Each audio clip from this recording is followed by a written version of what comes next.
Hey guys, welcome to All Time Gaming. I'm Chris. I'm Jamie. And I'm Alex. And with Dishonored 2 so close that we can smell the whale oil from here, we've been debating which of Corvo's or Emily's powers we'd most like. I'm looking forward to using Far Reach. Possession seems pretty fun. Yeah, all good powers, but also got us thinking about the powers that we'd least like to have. You know, the ones that would have absolutely zero practical use in real life.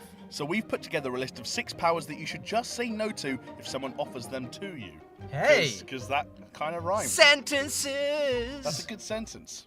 Okay, let's kick off the list with a throwback to one of the first and most famous power-ups, the mushroom from Super Mario Bros. Now, everyone knows the drill when... That is how you do it, Chris. Now, everyone knows the drill when it comes to eating a mushroom in a Mario game. You grow and become more resistant to damage. Overall, it's a good thing, but there are several drawbacks I can see if this was an everyday occurrence. Pretty fucking unlikely, Alex I get Jones. big on it as an everyday occurrence. If you eat mushrooms. No, just whenever I wake up, it's like that. Fair enough. Oh. No mushrooms required. No, he's already got a mushroom. Oh, you didn't... That we already know.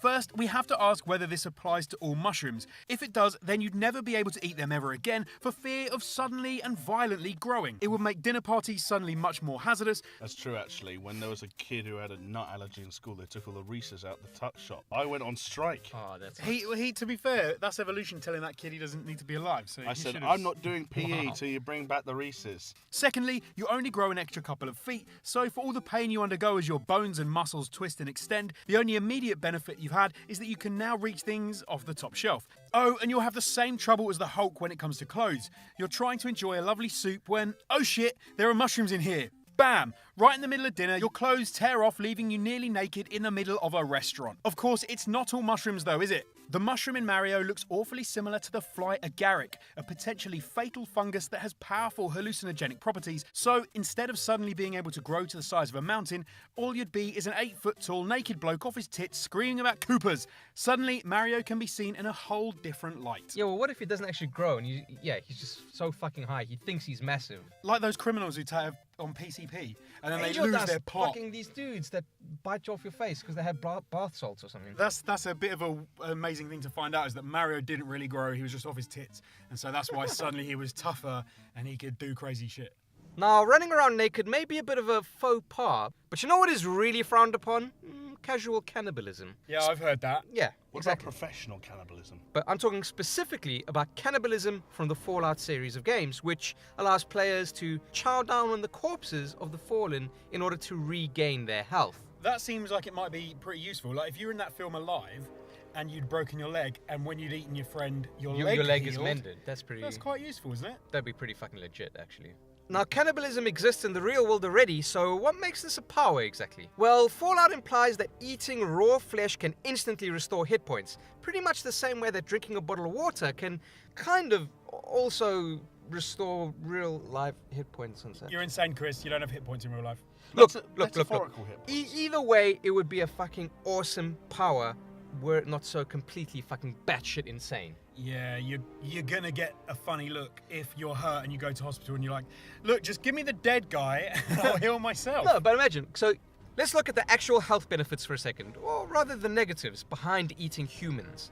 Well, we're red meat and not particularly lean either, so it'll hardly be great for either your figure or for your cholesterol. Then there's the fact that eating your own species is considered, bad manners. Some would say frowned upon. Finally, and probably the most important, there's the fact that human blood and brains carry a variety of pathogens that are not good for you in the short or indeed the long term. Kuru, K-U-R-U, for example, is a brain disease that leaves your grey matter resembling the surface of the moon. The way it can be transmitted is...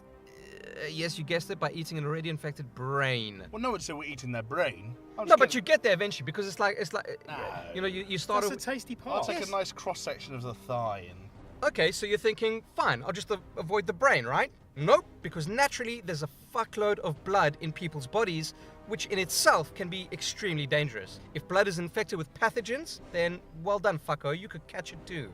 HIV, Hep B, Hep C, the popular cousin, now possibly all yours for the taking. Yeah, nobody wants them for Christmas. Then, of course, there's the fact that our digestive tracts just aren't used to vast amounts of blood, and the iron content in the red stuff could potentially kill us. And, well, it's just not a good idea, guys, right? Trust me. Obviously, when cooked thoroughly, human flesh will probably be safe as any other, but that's not really what happens, remember? Then, of course, there's the fact that our digestive tracts just aren't used to the vast amounts of blood and the iron content in the red stuff, and, it could all potentially kill us. And, well, guys, it's not a good idea. Just don't fucking do it, okay? But now Chris has put me off drinking blood for the rest of my life, let's turn to another RPG, The Witcher by CD Projekt Red. Oh, red. Blood is red. The Witcher in question belongs to a dying breed of monster hunters who undergo terrible mutations as children to heighten their senses. So why would having super sight and super smell be awful in real life? Well, I think we can all guess the reason why super smell for humans would be bad. Anyone who's gone down an average high street in Britain at 2 AM on a Saturday morning can testify that they'd rather never smell again. I'm sorry for being graphic. It's piss, it's vomit, and it's probably a little bit of shit. All just hanging in the air like a filthy mist, and frankly, I could do without it. So now I've put you off super smell for probably the rest of your life. Now I just feel sorry for dogs. So what's next after that? It's got to be super sight, Geralt's other ability. Now he mostly uses it to investigate crime scenes and identify areas of interest. Personally, I don't need super sight to see the fact that the corpse in front of me has no eyes where it absolutely should have them. First of all, why are you in front of a corpse? Second of all, what the fuck have you done to its eyes? I also don't need to see the blood at the crime scene when it literally covers every single surface. And also Why? maybe you Hang should on, say... No, you're right. Why am I at a crime scene? I've never seen I saw a dead fox once. I've never seen a dead human Oh, is this body. the dead fox in the bathtub? It was in a bathtub. I'm gonna see outside the bath stall. I'm going to attack your super sight, your anti-super sight theory here, Jamie. You're looking for your keys. You don't know where they are. You turn on the Witcher super sight, and oh look, there are my keys upon the fridge where I'd left them But last isn't night. this like detective mode in fucking It's Batman? exactly Well, like detective mode. okay. You can see things that are useful to you. You can see things that some guy put over Fucking here. eagle vision. It's basically eagle vision. You're right. Things glow. I'm being slightly pedantic, but if you allow me, Jonesy and Chris, the main reason I wouldn't want super sight hinges on the ability to turn it on and off.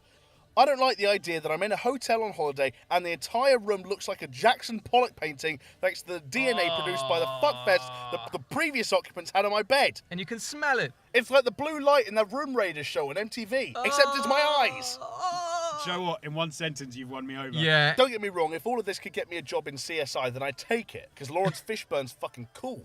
But I just don't want to be seeing semen stains everywhere. Yeah. I can't do it. Well, that's what we think, but what do you think? Would super senses make you feel more gross than usual? Let us know in the comments down below. I like how you said down below, like fucking crotch area. As Nicolas Cage often reminds us, Bees! Not the bees! to which I'd say, stop putting your head in the hive, you daft fuck. But if I wasn't trying to be a smartass, I'd say that the plasmid from Bioshock, which allows you to shoot bees from your hands, would be particularly useless in real life. Where would this be practical?